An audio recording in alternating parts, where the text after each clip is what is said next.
Assalamu alaikum and welcome to Creative Babar and welcome to day 16 of 21-day Python Learning Challenge and welcome to Python Crash Course।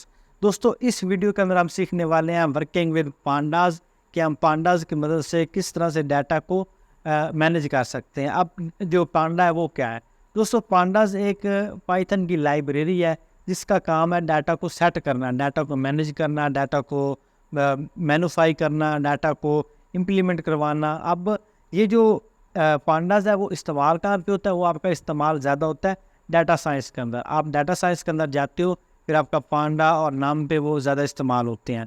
अब जो पांडा है उसको हमने सीखना है कि किस तरह से उसका इस्तेमाल होता है। आपने इसकी थोड़ी सी एग्जांपल सीखनी है, छोटा सा इसके साथ हम प्रोजेक्ट करेंगे।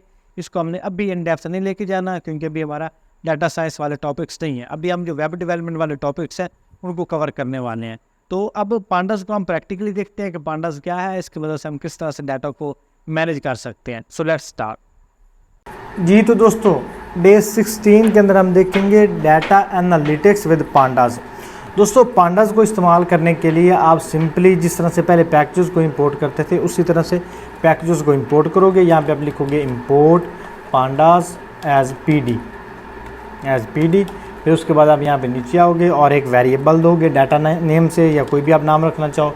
फिर यहाँ पे जिस तरह से ऑब्जेक्ट्स के अंदर हम डाटा देते हैं यहाँ पे नेम दिए और इससे बाहर आ गया और यहाँ पे लगाया एरे। अब जितने भी नेम है वो सारे आप इसके अंदर लगा दो। जिस तरह से मैं एक नाम लगा देता हूँ बाबर, सेकंड हम यहाँ पे लगा देते हैं साबर और फिर हम कोई लगा देते हैं जिस तरह से अली, अगेन हम यहाँ पे लगा देते हैं आयशा और अगेन जितने मर्जी आप यहाँ पे नेम लगाना चाहो।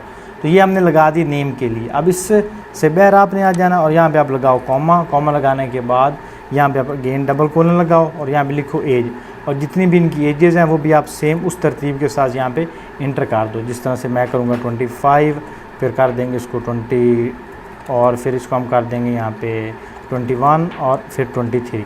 इस तरह से करके आप अपनी जो एजेस हैं वो प्रिंट आउट करवा दो।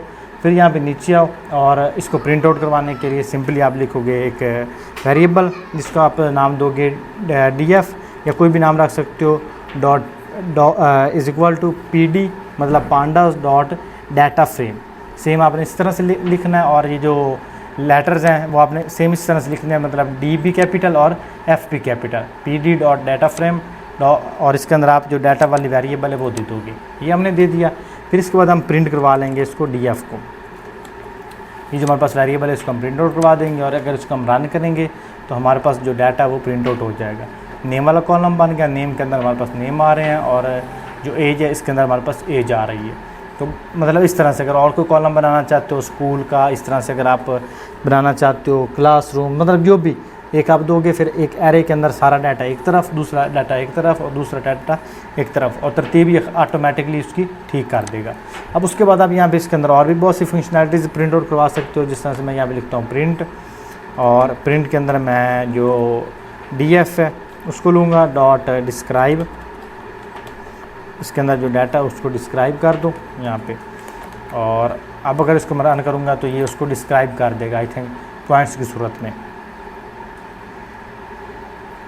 ये उसने डिस्क्राइब कर दिया, काउंट कर दिया, मीन STD मिनिमम उसने निकाल दिया इसका और फिर उसके बाद परसेंटेज निकाल दी 70%, मैक्सिमम उसमें से उसने निकाल दिया कि इसमें से मैक्सिमम कौन है, 70% पे कौन है, वो सारा इसने हमें काउंट करवा के बता दिया। अब यहाँ पे अगेन हम करते हैं इसको प्रिंट और अगर मैं इसके यहाँ पे वैल्यू जो है उसको अगेन और तरीके से रिप्रेजेंट करना चाहूँ तो मैं df लिखूँगा और df के अंदर मैं एज को लूँगा और यहाँ पे एज से बाहर आ जाऊँगा और यहाँ पे लिखूँगा डॉट मीन यहाँ पे और फिर अगेन यहाँ पे आएंगे और यहाँ पे हम लिखेंगे df और इसके अंदर एज और इसको हम प्लस और इक्वल कर देंगे 1। इसके अंदर एक वैल्यू को हम ऐड करवा देंगे। अब इसको अगर हम रन करेंगे तो हमारे पास इसके अलावा और भी बहुत सी वैल्यूज़ प्रिंट होगी। अब ये सारी वैल्यूज़ मेरे पास प्रिंट होगी जिसके अंदर मेरे पास ये लास्ट में उसकी जो एवरेज है वो भी हमें निकाल के दे रहा है। तो इस तरह से आप पांडाज का इस्तेमाल करके डाटा को एनालाइज कर सकते हैं। ये इसकी बिल्कुल बेसिक सी एग्जांपल थी। जब आगे चल के हम प्रोजेक्ट बिल्ड करेंगे विद पांडाज तो उसमें आपके लिए और भी ज़्यादा चीज़ें सीखने को मिलेंगी। तो आई होप आपको पांडाज की समझ आई होगी पाइथन के अंदर पांडाज क्या है और इसका हम इस्तेमाल किस तरह से कर सकते हैं।